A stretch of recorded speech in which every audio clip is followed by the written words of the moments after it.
Friend, स्वागत है आपका हमारे YouTube channel Ritu GK GS study अड्डा में। जैसा कि फ्रेंड हमने पिछले वीडियो में आपको टारक्यू और इसके फर्स्ट कंपोनेंट के बारे में बताया था और इसके फार्मूले के बेस पर हमने आपको क्वेश्चन भी सॉल्व करवाया था। तो फ्रेंड आज हम आपको टारक्यू के सेकेंड और थर्ड कंपोनेंट के बारे में बताएंगे और इसके फार्मूले से हम क्वेश्चन भी सॉल्व करेंगे। तो फ्रेंड आप लोग वीडियो को पूरा देखिएगा और अगर वीडियो अच्छी लगे तो लाइक और कमेंट जरूर करिएगा। So friend let's go on our funny topic. देखिए फ्रेंड हमारा टारक्यू का सेकंड कंपोनेंट क्या है। टारक्यू का सेकंड कंपोनेंट क्या है? द्विविमा में बल आघूर्ण के घटक। द्विविमा में बल आघूर्ण के घटक। Components of torque in two dimension.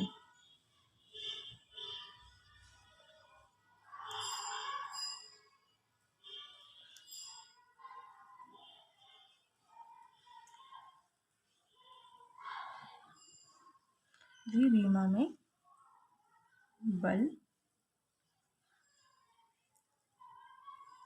आघूर्ण के घटक।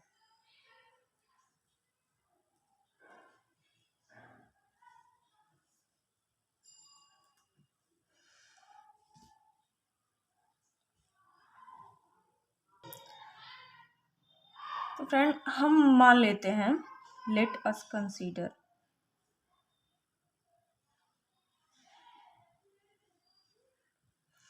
बल आघूर्ण के कारण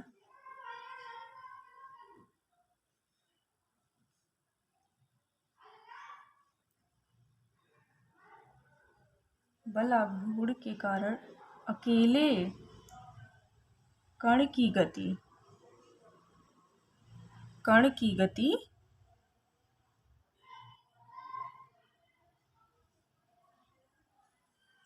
गति एक्स वाई समतल में है।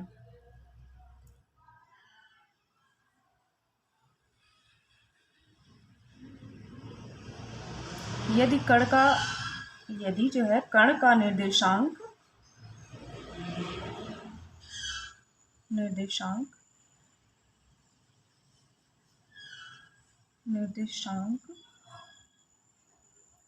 एक्स वाई है तो हमारा वेक्टर आर इक्वल टू क्या हो जाएगा फ्रेंड?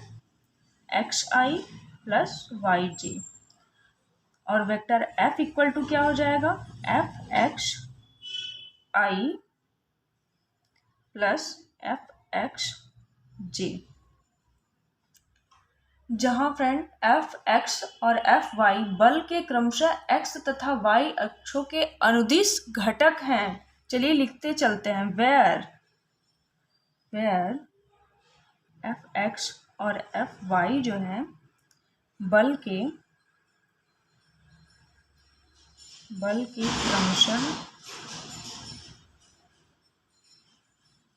क्रमशः एक्स तथा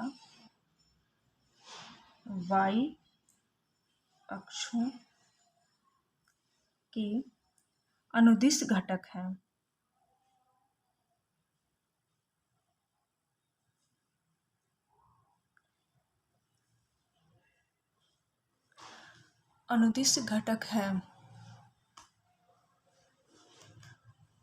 अतः हमारा बल आघूर्ण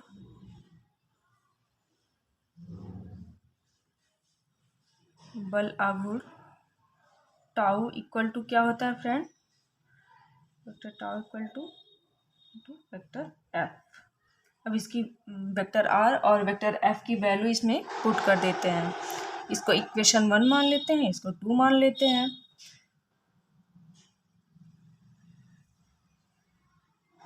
अब आर और एफ की वैल्यू पुट करते हैं इसमें। चाहे आप ये भी कर सकते हैं, इसको इक्वेशन नंबर 3 मान लीजिए। Putting the value of vector R and vector f in equation number 3.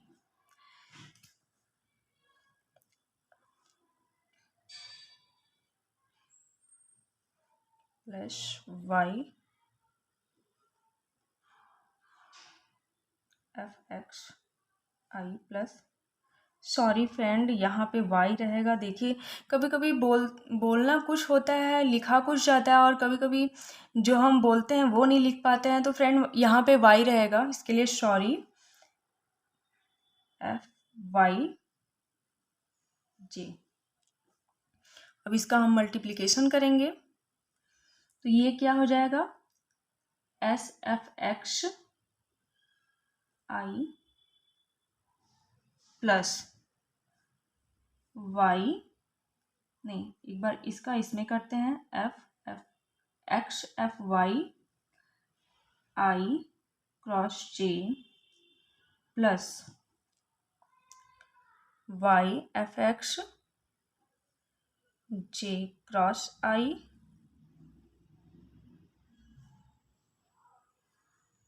Plus, यहाँ पे लगता आएगा नहीं तो हम चलिए लिख ही देते हैं।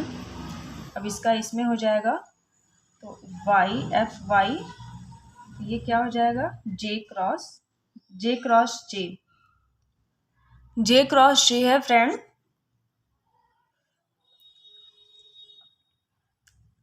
तो देखिए फ्रेंड, यहाँ पे आई क्रॉस आई पहले हम लिख देते हैं, I cross I is equal to J cross J is equal to,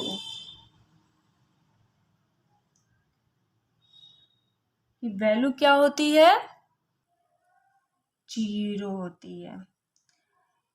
और हमारा क्या क्या बचा फ्रेंड, आई क्रॉस जे या J cross I, I cross J is equal to क्या होता है फ्रेंड, के कैप, और आई ये बचा J cross I is equal to minus के हो जाएगा।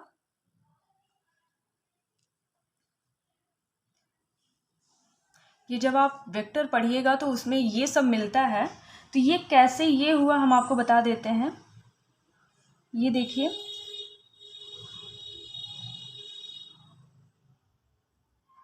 आई जे के, ये जब क्लॉक वाइज चलता है तब इसकी वैल्यू जो है पॉजिटिव आती है, I cross J equal to K cross I equal to J.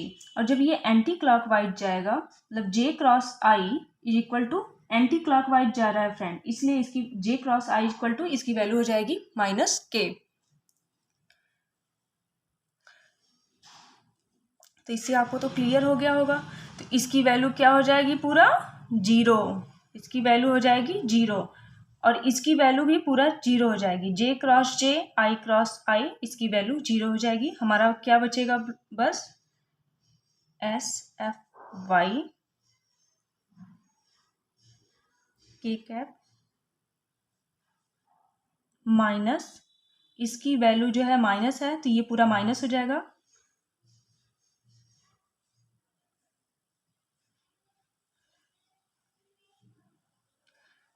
Vector के कैप को हम बाहर ले लेते हैं, कॉमन है।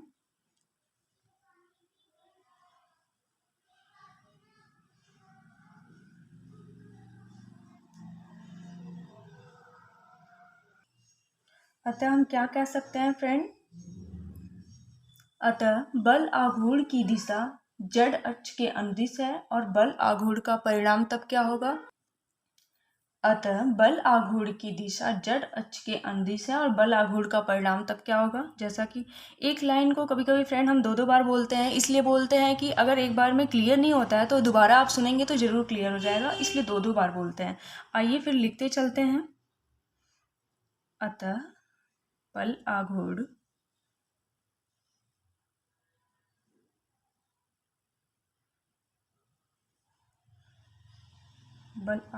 की दिशा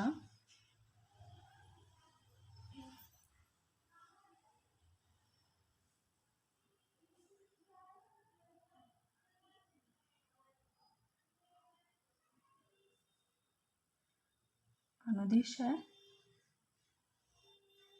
और तब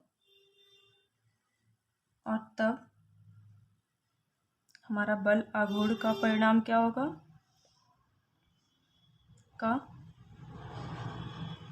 बल आघूर्ण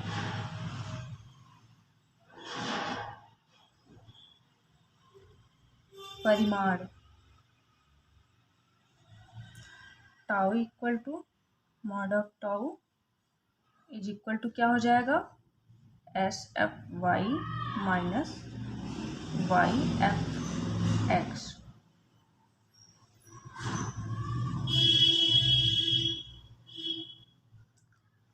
अतः हम क्या कह सकते हैं फ्रेंड? द्विविमा में बल आघूर्ण का केवल एक ही घटक होता है, z अक्ष के अनुदिश। अतः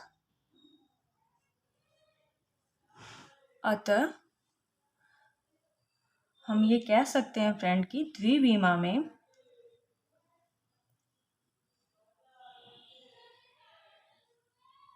बल आघूर्ण का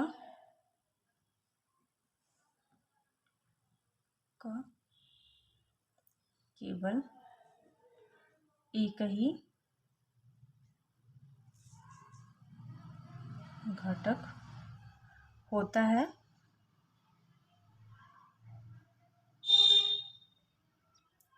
z अक्ष के अनुदिश।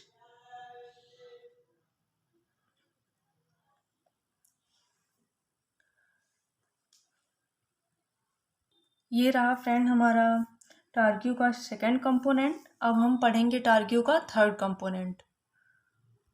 देखिए फ्रेंड, हमारा तीसरा घटक क्या है, पढ़ते हैं तीसरे घटक के बारे में। तीन विमाओं में बल आघूर्ण का घटक। Components of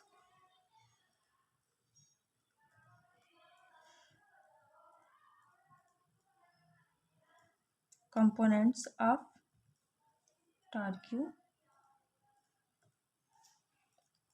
in 3 dimension.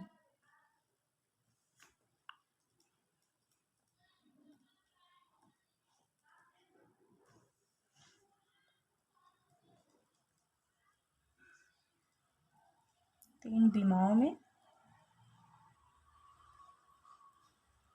बल आघूर्ण का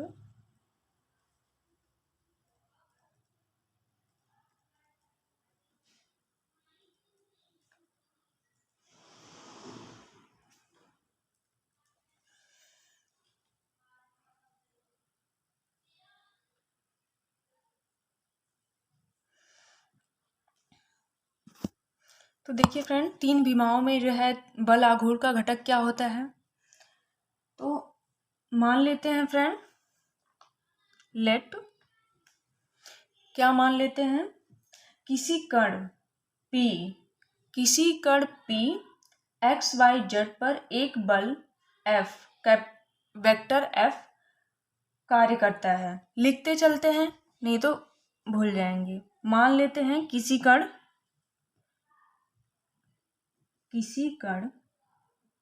P XYZ पर एक बल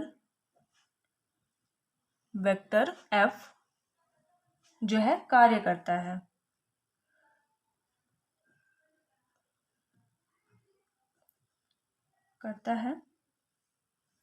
कार्य करता है तथा P का स्थिति सदिश वेक्टर R है।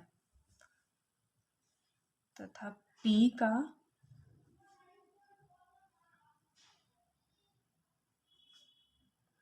स्थिति सदिश वेक्टर R है।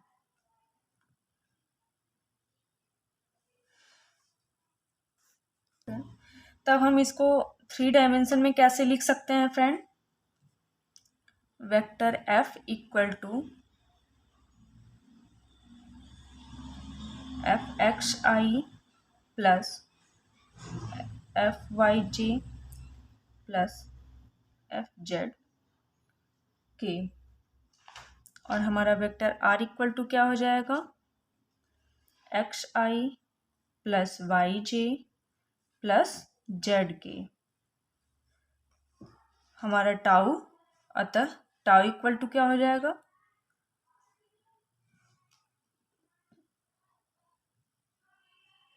प्लस टाउ वाई जे प्लस टाउ जेड के। परंतु हमारा फार्मूला क्या होता है फ्रेंड, टाउ इक्वल टू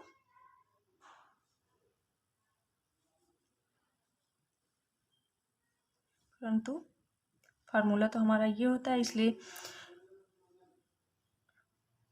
इसकी वेक्टर आर और वेक्टर एफ की वैल्यू रखते हैं, x I plus Y J plus Z के।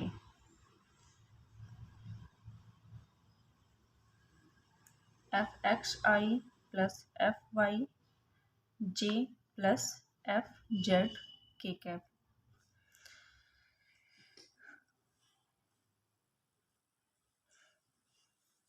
टाउ बराबर क्या है हमारा, इसको इधर लिख लेते हैं, tau x I plus tau Y J plus tau Z के कैप।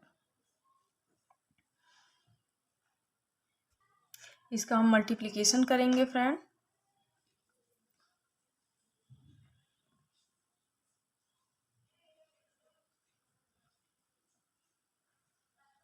आइए हम कर देते हैं।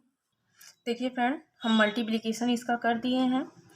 तो यहाँ पे हमने पिछले मतलब अभी टॉपिक पे हमने बताया ही था कि आई क्रॉस आई, जे क्रॉस जे, के क्रॉस के की वैल्यू जो होती है 0 होती है, और बाकी जो होते हैं I cross J, I cross के और जे क्रॉस आई, इन लोगों की वैल्यू होती है। तो उसको भी हमने बताया था कि वैल्यू क्या होती है, जो एंटी क्लॉकवाइज जाता है जब,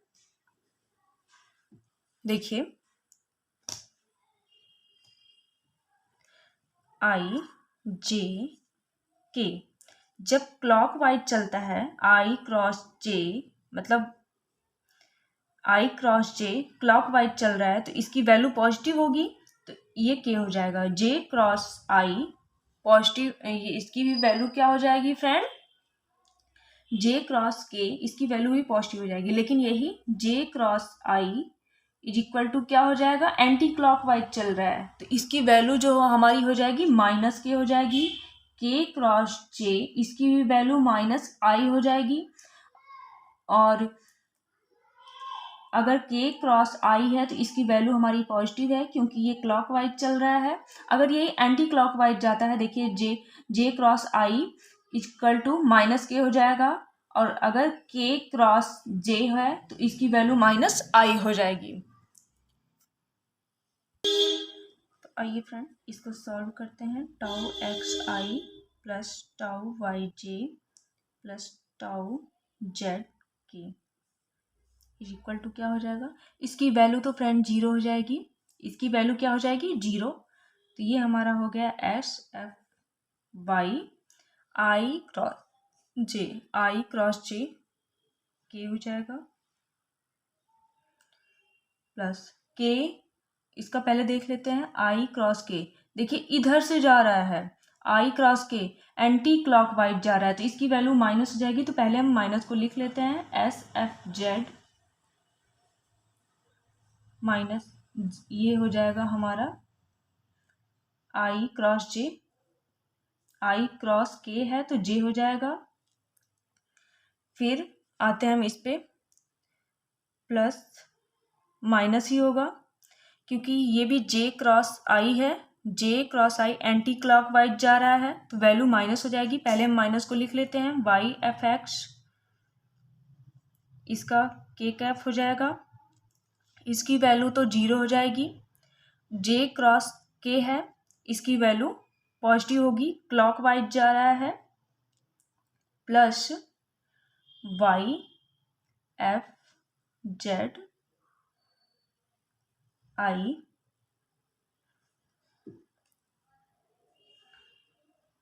के क्रॉस आई, इसकी वैल्यू भी क्लॉकवाइज ही जा रही है फ्रेंड, तो प्लस जेड एफ एक्स क्या हो जाएगा हमारा, जे के क्रॉस जे।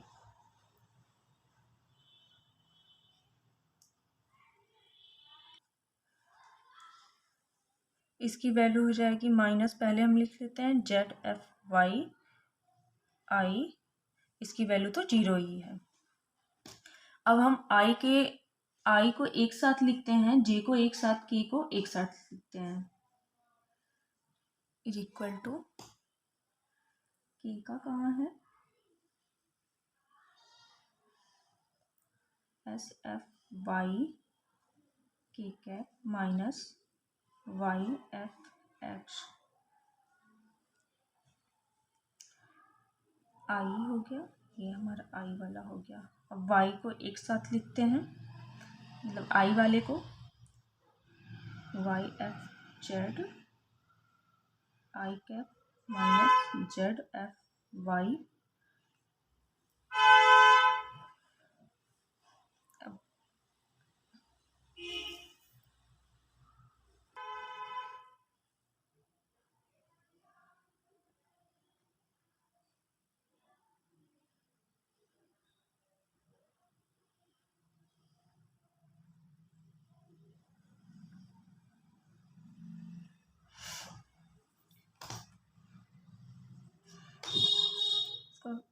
के जो है कॉमन ले लेते हैं, SFY minus YFX plus I cap common ले लेते हैं, YFZ minus ZFY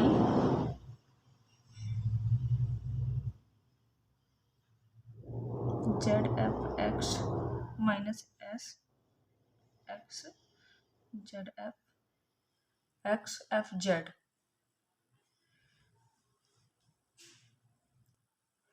on comparing both side, मतलब दोनों पक्ष की अब हम तुलना करेंगे, tau XI plus tau YJ plus tau ZK cap. दोनों पक्षों की तुलना करने के बाद हमारा टाउ की वैल्यू क्या क्या आएगी फ्रेंड,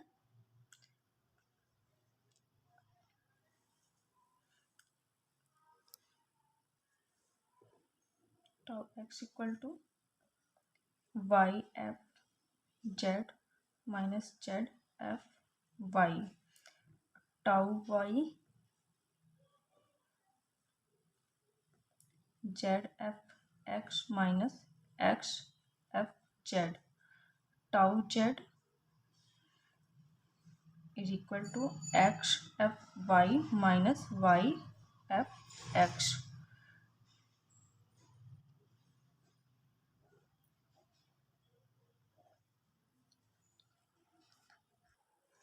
अतः फ्रेंड हम कह सकते हैं कि तीन बीमा में बल आघूर्ण का घटक तीन होता है, x अक्ष के अनुदिश, y अक्ष के अनुदिश और z अक्ष के अनुदिश। तो ये फ्रेंड हमारा थर्ड कंपोनेंट हो गया, थर्ड कंपोनेंट ऑफ टॉर्क्यू का जो है तीसरा घटक हो गया। तो फ्रेंड अब हम इसके बेस पे आपको क्वेश्चन सॉल्व करके बता देते हैं कि कैसे सॉल्व करते हैं, इस पे कैसे किस टाइप के क्वेश्चन आते हैं। फ्रेंड देख लीजिए एक बार, क्वेश्चन जो है कि बहुत ज़्यादा इंपॉर्टेंट है फ्रेंड, बस हम लोग क्या करते हैं ना कि देखने में मिस्टेक कर देते हैं, सॉल्व करने में।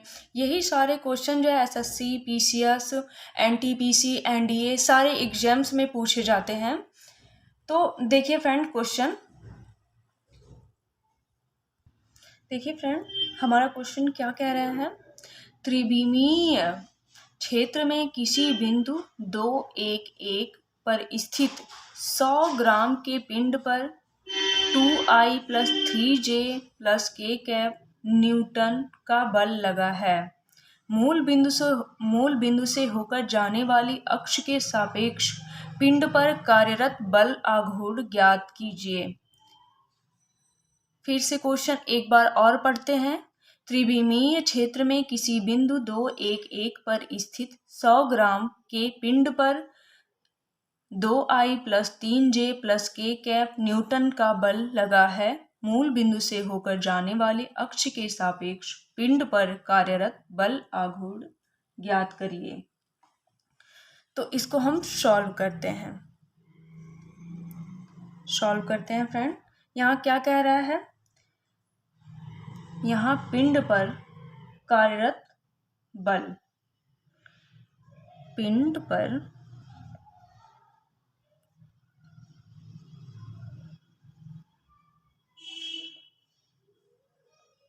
कार्यरत बल वेक्टर F इक्वल टू क्या लगा है 2i cap plus 3j cap plus k cap.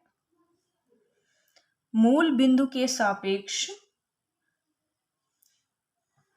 बिंदु से होकर जाने वाली अक्ष के सापेक्ष पिंड पर कार्यरत बल आघूर्ण ज्ञात करना है। तो मूल बिंदु के सापेक्ष बिंदु 2 1 1 पर स्थित पिंड का स्थिति वेक्टर क्या होगा, पहले हम लिख लेते हैं। मूल बिंदु से होकर जा रही है, इसलिए मूल बिंदु 0 0 0 के सापेक्ष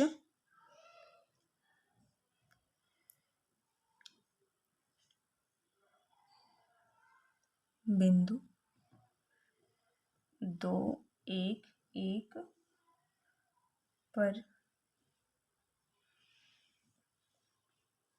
स्थित पिंड का स्थिति वेक्टर ज्ञात कर लेते हैं।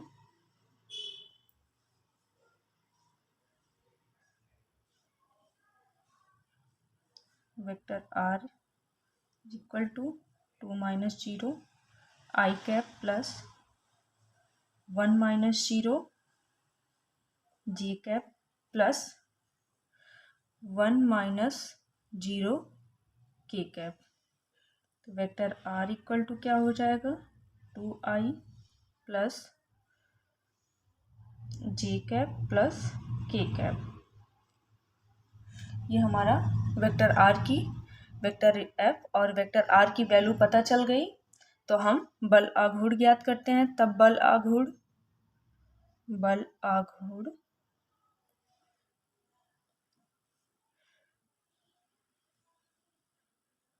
फॉर्मूला क्या होता है फ्रेंड,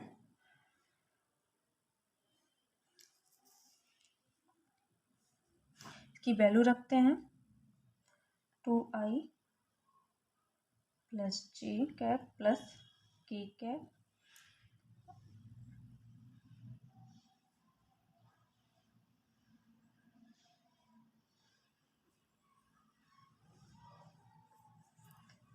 अब इसको फ्रेंड हम क्या करते हैं डिटर्मिनेंट फॉर्म में लिख लेते हैं i j k।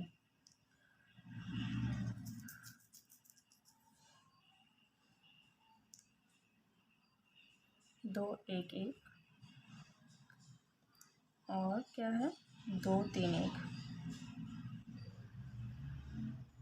अब इसको कैसे सॉल्व करते हैं आप लोग को बहुत अच्छे से पता है। अगर नहीं पता है तो आइए हम बताते हैं फ्रेंड। देखिए जब हम i का लेंगे तो हमारा ये लाइन और ये लाइन छोड़ देंगे, मतलब ये रो और ये रो छोड़ देंगे। तो हमारा किसमें और किसमें मल्टीप्लिकेशन होगा 1 1 का होगा 1 गुणे 1 माइनस 3 गुणे 1।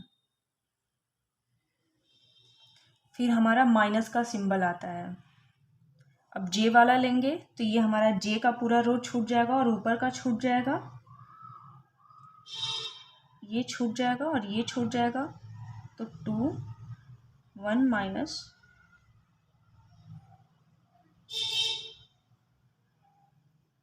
अब हम k का लेंगे तो प्लस वाला होता है हमारा, ये लेंगे तो ये छूटेगा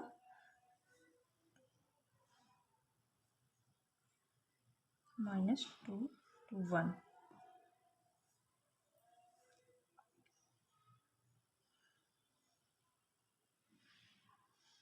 1 माइनस 3 माइनस j 2 1 3 2 1 नम 2 सॉरी 2 होगा 2 माइनस 2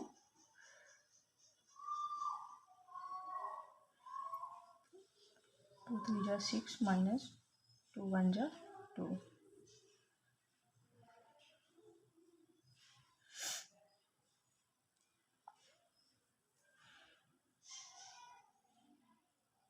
इक्वल टू -4i हो जाएगा, ये -j हो जाएगा, 2 2 0 हो जाएगा। तो ये तो ऐसे ही ख़त्म हो जाएगा हमारा, क्योंकि इसकी वैल्यू 0 हो गई तो इसमें इसका मल्टीप्लिकेशन होगा 0 हो जाएगा।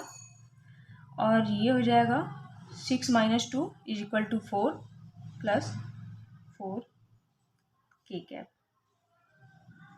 इसकी वैल्यू फ्रेंड 0 हो जाएगी, 2 - 2 0, और इसका मल्टीप्लिकेशन इसमें 0। सॉरी, देखिए हम यहाँ पे 4 लिखे हैं, यहाँ पे 3 - 1, तो माइनस ये 2 होगा फ्रेंड। सॉरी, हमने इसको ऐड कर दिया है और माइनस भी लिख दिया है। दिमाग से क्या क्या कभी कभी स्लिप हो जाता है। एक बार फिर लिख देते हैं, 2i + 4k कैप। ये न्यूटन, इसका मात्रक न्यूटन मीटर होता है। इसको आगे अभी हम और सॉल्व करते हैं।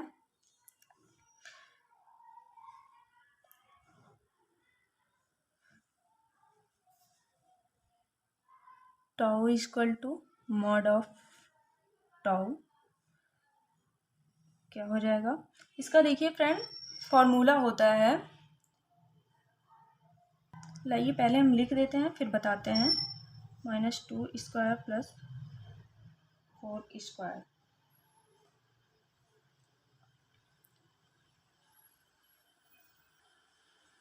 फॉर्मूला क्या होता है,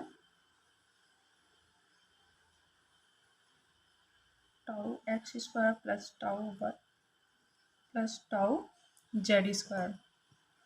ये जो होता है ना फॉर्मूला होता है फ्रेंड, उस फॉर्मूला के बेस पर हम लिख रहे हैं। तो ये हमारा क्या हो जाएगा,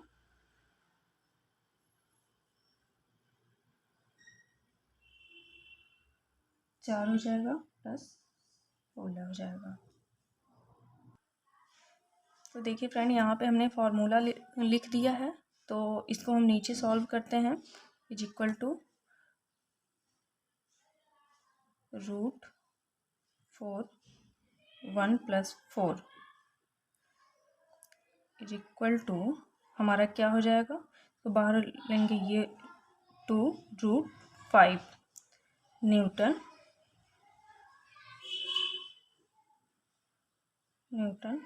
मीटर। ये हमारा आंसर हो जाएगा। क्या हो जाएगा, आंसर।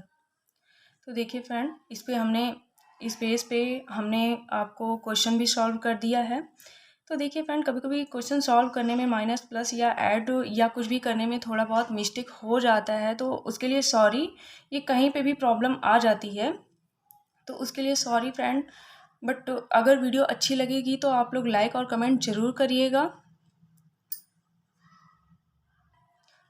तो फ्रेंड, अगली वीडियो में मैं जब हम नेक्स्ट टॉपिक पढ़ाएंगे तो उसमें हम आपको बल आघूर्ण के कुछ एग्जाम्पल्स बताएंगे और आपको घूर्णन गति में बल द्वारा किया गया कार्य क्या होता है इसके बारे में बताएंगे।